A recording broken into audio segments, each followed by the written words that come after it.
శాంతియుతంగా చేయాలనుకుంటాము. శాంతియుతంగా చేస్తే సార్ రైట్ మా నిరసన గవర్నమెంట్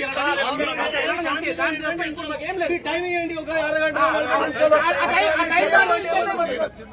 రైట్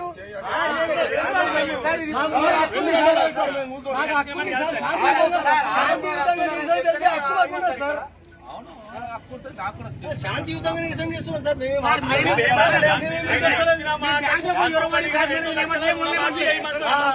ఐక్యత